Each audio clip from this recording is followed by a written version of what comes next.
It's back, witches! The originals return after a week-long hiatus that felt way too long in my opinion, with the episode titled The River in Reverse. And it was fantabulous, so let's get right down to all the juicy details. The episode started with Rebecca visiting Father Cammy's uncle. I don't remember what his name is, but she went there to confess her sins. And boy, were they heavy. Lying, betraying, conspiring against her own blood. I mean, geesh. I was so excited to see Rebecca get her badass groove back in this episode, at least for a little while. The breakfast scene with her and Klaus was hands down my favorite Rebecca scene so far. She knew exactly what to say and to do to get into Klaus's mind, and I just loved how, like, nonchalant and Klaus-ish she was. It was perfect. It was great when Klaus was like, aren't you going to yell at me about, like, biting Haylijah and tell me, like, go fix him? And she was just like, no. It was so simple, yet you could see, like, how much it tripped Klaus up, and I was just like, go, Rebecca! I also love Rebecca's scene with Tyler, where she kind of, like, took charge of the whole Klaus plan. Tyler was gonna kill the baby to stop Klaus, and thought that Rebecca was going to stop him from killing the baby, but she was like, no, I'm totally on board with this. And I was just like, oh, Rebecca, don't make me hate you by trying to kill that baby.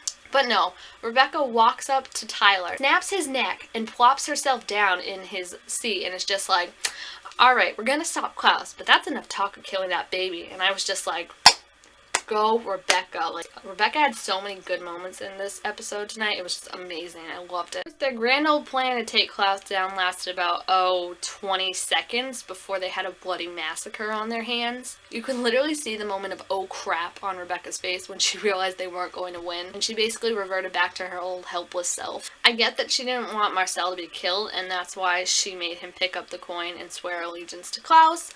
But I just feel like it would have been better if maybe they had run off in exile to hide or something. I don't know. The whole Klaus taking back New Orleans thing felt a little anticlimactic to me, and because of that, I still think Marcel has a few tricks up his sleeve, but I could be wrong. I don't know. And can I just say, poor Klaus? I mean, I know he's a murderous psychopath with a penchant for blood, literally, but I'm starting to think he has a legit mental disorder. He's been smoking some serious weed, because he is more paranoid than a convention full of pot users. That final scene between him, Rebecca, and Haylijah was literally so heartbreaking, and I seriously wanted to, like, hand deliver an Emmy to Joseph Morgan's house, because he absolutely killed it. I think Cammy nailed it right on the head when she so artfully said that Klaus is the architect of his own unhappiness. He kind of pushes these people away who want to care for him, and then when he does let them in, he turns on them in an instant. So, speaking of Cammy, she is literally the smartest person on both the Vampire Diaries and the originals combined. She figured out a way around Klaus's compulsion by leaving herself a note that led her to this picture of Klaus and Marcel from 1919.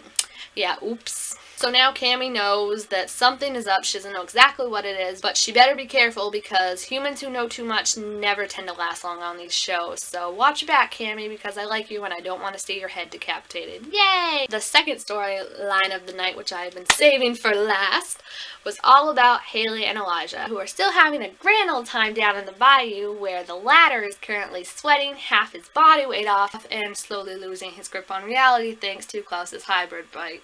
The bayou. Come for the malaria-ridden mosquitoes, stay for the mind-altering swamp water. Yay! Liza's hallucinations were all about his former love, who was a witch named Celeste, and for some reason Haley could also see the visions he was having whenever she touched his forehead, and let's just say she wasn't exactly liking what she was seeing.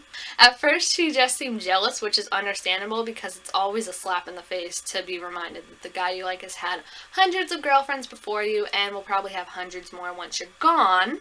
But then she really started worrying about Haylijah and how these memories he's been carrying around have been affecting him for all these years that he's been alive or dead. I don't get how that works. And anyway, I had a mini freakdown because my OTP is happening, people. The hills are alive. Part of the whole episode was when Haley, who's perfectly healthy and has been like scoping out the cabin for 24 hours, tells Haylijah like, oh, I'm here to protect you in case anything happens. And Haylijah, like in the middle of a hallucination and his sweatmageddon that he had going on, just sits up and goes, somebody's watching us. Yeah, way to go, Haley. Turns out the blonde werewolf chick from last episode has been watching Haley and Elijah this whole time, and good thing, because true to his word, Elijah mistakes Haley for Klaus and goes to attack her when the werewolf chick comes in and stabs him in the back with a ginormous wooden stake. Afterwards, Haley finally gets to confront her stalker/savior, whose name is Eve, and she reveals that Marcel basically persecuted the werewolves into the bayou, and then the ones that were left, he had a witch curse them so that they only turn into humans on the full moon, and they are wolves the rest of the time. Now, I didn't realize this when I was watching that episode because I was too busy hyperventilating from Haylijah feels, but this more than likely means that that wolf that's been watching Haley is someone from her family and not a hybrid like she thought. Eve also warned Haley that that crescent-shaped birthmark she has is basically a death sentence if anyone sees it, so she better invest in some foundation ASAP. Before Eve could tell her more, though, Elijah showed up completely healed and a little PO'd at getting staked in the back, but I mean, come on, man, it happens. When they got back to the house, Elijah showed Haley what ended up happening with Celeste. Spoiler alert, it didn't end well, and used it as the reason why he and Haley can't ever be together, because basically Klaus would kill her without a second thought if he discovered they were together. So still, they had that sweet hand-holding moment before Elijah pulled away, so it ain't over until the fat lady sings. Booyah. But anyway, next week's episode is already the mid-season finale, and I cannot wait. It looks so good. We didn't see Sophie, Davina, or any of the other witches in this episode, but I'm sure they won't stay quiet for long, especially now with the power shakeup between Klaus and Marcel. So if you watched the episode, what did you think of it? Were you fangirling out over the Haylijah moments as much as I was? Those are probably my favorite moments of the night, but like I said, Joseph Morgan absolutely killed that scene, the end scene with Klaus, because I don't think I ever realized how truly like paranoid and unhinged Klaus is before, and like the single tear that he had just running down his cheek made me want to go hug him, even though he probably would have snapped my neck. I just cannot wait for next week's episode. Put what you thought about this episode, put your predictions for what's going to happen. Are you loving Haylijah? Because you know I am. If you haven't seen my other video where I defend Haylijah to all the haters out there, I suggest you go watch it, because it will probably convert you to be a Haylijah shipper. So tell me what you thought of the episode. Don't forget to comment and like and subscribe to me, Reader Skeeter.